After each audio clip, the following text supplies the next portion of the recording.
trial of P. Diddy is going on. Shocking stories, shocking revelations.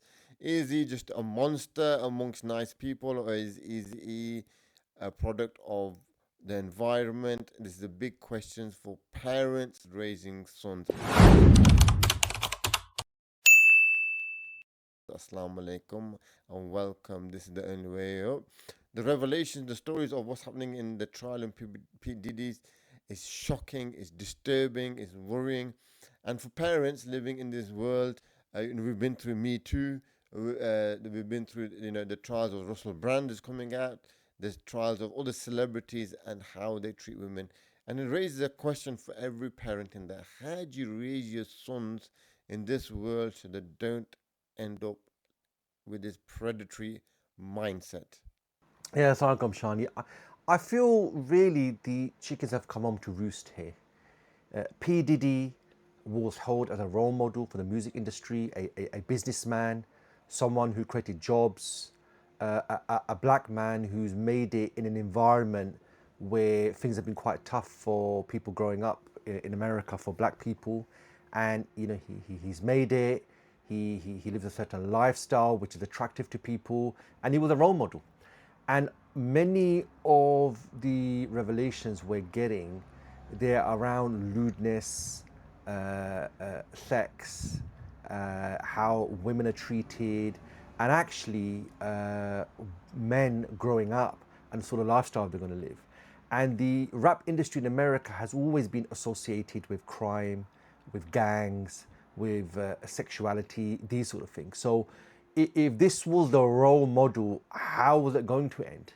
And that's why the revelations are shocking, how he treated his partners. But sex and women and crime have always been around this rap culture that we got from America.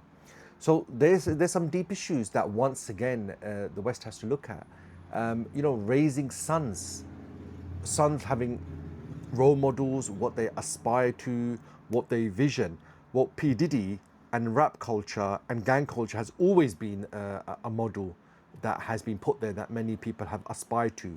And the music industry, the corporate world, sponsorship, big sports tournaments have always supported this industry and utilized the output and the content that comes from this industry.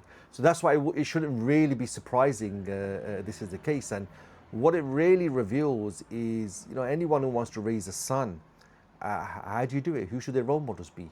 What sort of jobs or what sort of work should they aspire to? Should they try and aspire to become rich quickly? Should the ends justify the means? How should they treat people around them? How should they treat their competition? How should they treat their families? How should they treat their workers? Should they be cutthroat? Or should it be one of cooperation? Or should it be one of love and affection and family? And these are some serious issues. How is that all possible when sex and being dominating and being cutthroat and the end justifying the means is the principles that everyone's taught that you should do? And in fact, if you look at most successful celebrities, it's all been about being cutthroat. It's all been about dominating. It's all been about lots of money. This is the glamour that's around it. And now what it shows us, and not for the first time, how many celebrities have we had that has been revealed later on through divorces or through court settlements of how they treated their peers, how they treated family, how they treated women. So I feel the chickens really have come to Yeah, I roost think here. you've really hit on some very key points there. And if you're raising sons anywhere in the world, uh, care has to be in the center of their outlook. Like I said, we're living in a world of chaos, in a world of cutthroat, in a world of take, don't give, and care has been thrown out the window.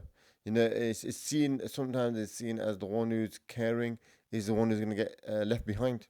He's going to be taken advantage of.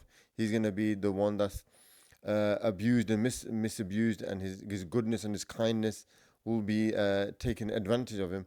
And I think that's the worry. Rather, uh, we've seen the effect of the ones who don't have care. The PDDs of the world, the Weinsteins of the world. What's happening is when you have no care, you just get and take and throw away. You cover with NDAs, with agreements, with don't say this, with buying them out, all sorts of weird and wonderful ways of treating people, not treating, hurting people. That's the sort of world we live in. And look what the Prophet ﷺ said, the one who cares for widows, i.e., women, is like the one who fights in the way of Allah, or those who spend their days fasting and nights praying. Wow. The equating of those who look after widows is like the one who fasts in his days and prays all night. And Allah subhanahu wa ta'ala said, the Prophet said about the girls, whoever looks after these girls in a way and is good to them will have them as a veil for the fire. So these girls, when you look after them, you take care of them, you protect them, yeah, you don't do anything bad.